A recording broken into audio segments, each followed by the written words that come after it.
What's happening, people? So I wanted to do this video on Canelo versus Jacobs, but I wanted to see the fight first.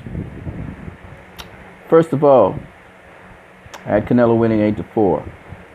Canelo won most of the earlier rounds, all the way up to round 7, even round 8. You could say it's a Canelo round. I think Jacob took one of the earlier rounds. I think it was right around 5 or around 4. I can't remember.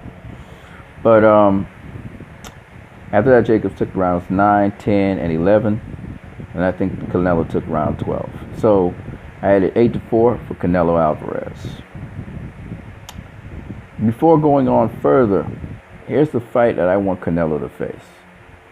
The fight at 160 pounds left for Canelo to fight is Demetrius Andrade.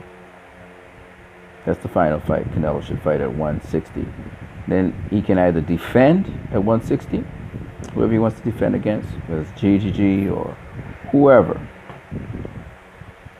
And then he can go up in weight to 168 or 175 if he wants to face CJ Kovalev, which he could face. But clearly, Canelo was the better fighter in the two fighters that showcased themselves on Saturday night. All right. Gervonta Davis, I like what he said. I truly agree with that. I listened to most of the people, including Danny Jacobs, commend Canelo on his defense, on his quickness, his speed, his body attack. Right? You know. Danny Jacobs did have some success going southpaw. I think that gives Demetrius Andrade false hope that he thinks from the southpaw stance he's going to catch. What Demetrius didn't notice is that Canelo started adapting to that by around 11. So I think there was some rounds where Jacob will go southpaw, change up on Canelo, and he catch Canelo, especially with the lead left. Canelo would try to block it, but the angle at which he's trying to block it, he would get caught. But he adjusted that angle and he adjusted his strategy to Jacobs. As I try to explain to many people, a simple jab is not enough to stop Canelo from getting to you.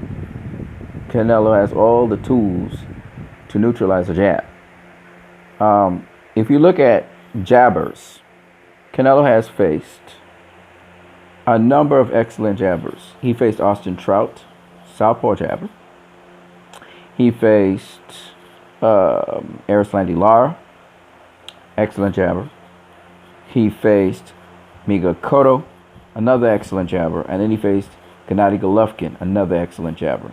And he has done well against all of them. Canelo never had in any of those fights a reach or height advantage. Okay?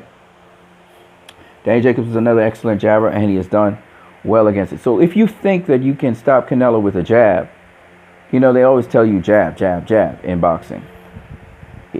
You know, it won't work.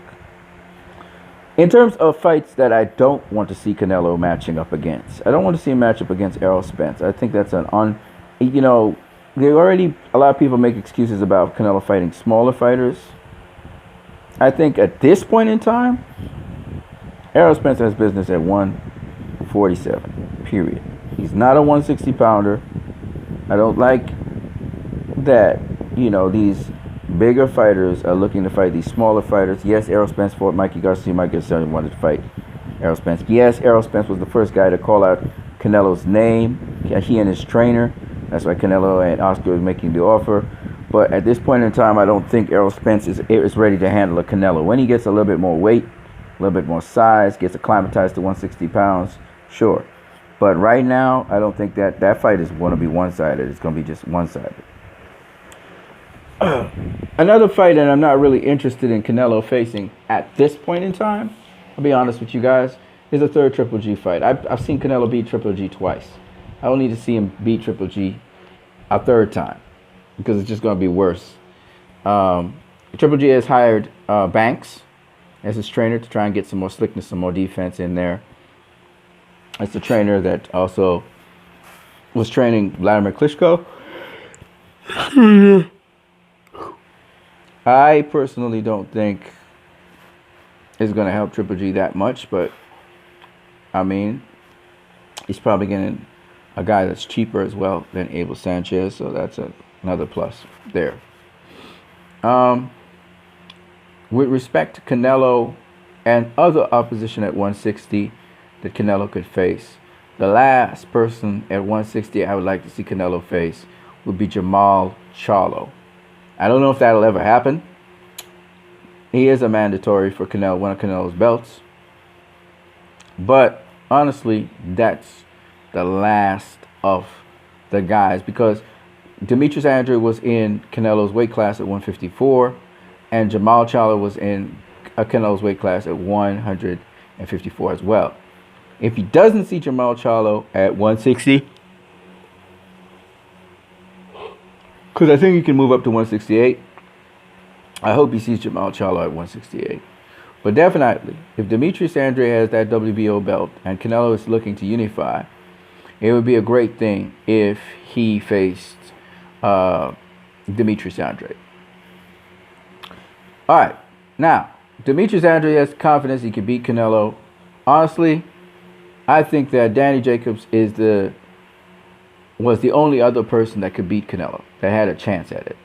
You know, a really decent chance at it. I told you Canelo had a 60 to 40% chance of beating Danny Jacobs. That also, those odds kind of worked out the way how I said they were. And here's the thing. Once you're talking 160 pounds, I think Canelo cleans out the division if he beats Demetrius Andrade. It's not really necessary that he beats Jamal Charlo. Now, why Demetrius Andrade, you know, he's talking about southpaw, southpaw, southpaw. Again, bro, it's boxing. Canelo was dealing with a switch hitter and did a great job against that. What's to stop him from beating you? I mean, again, I would like to see Canelo face Demetrius Andrade before the year's over and unify all the belts. I'm not interested in a third rematch with Triple G, especially the attitude Triple G has. Not really interested. At 168, Callum Smith sitting out there. That's a potential fight for Canelo, as Oscar De La Hoya said, as well as Sergey Kovalev at 175. So he got potential fights he could face, fighters he could face. I know he has the tools to be able to deal with these bigger fighters, so I'm not worried about Canelo at all. People said he's been improving each fight. I think he's showing more in his repertoire every single fight. What's amazing to me is Danny Jacobs had beaten Derevchenko was an excellent fighter. He also beat another excellent undefeated fighter before he faced Canelo. And even with that experience that Danny Jacobs had, he could not optimize on Canelo. Now, let me tell you what really happened. I'm going to tell Danny Jacobs something for the next time he fights whoever he fights. Whether it's at 160 or wherever. Danny Jacobs spoke about how he couldn't find Canelo's rhythm. And this is something that's also typical with Floyd Mayweather. They couldn't find his rhythm. When you can't find a smaller fighter's rhythm, your next thing is to bully that fighter. You got to get on them, close the gap, and bully them. Use your size, weight, and strength advantage over them. So Jacobs tried to do that later on in the fight. Had some success with that. Won some rounds because of that. Also using his southpaw stance a bit, switching it up every now and then. And that's what you'll have to do against Canelo, because you're not going to outbox Canelo. Canelo has way too many tools at his disposal for you to outbox him. So what happened? Danny Jacobs tried to box Canelo earlier on in the fight. Canelo was outboxing him.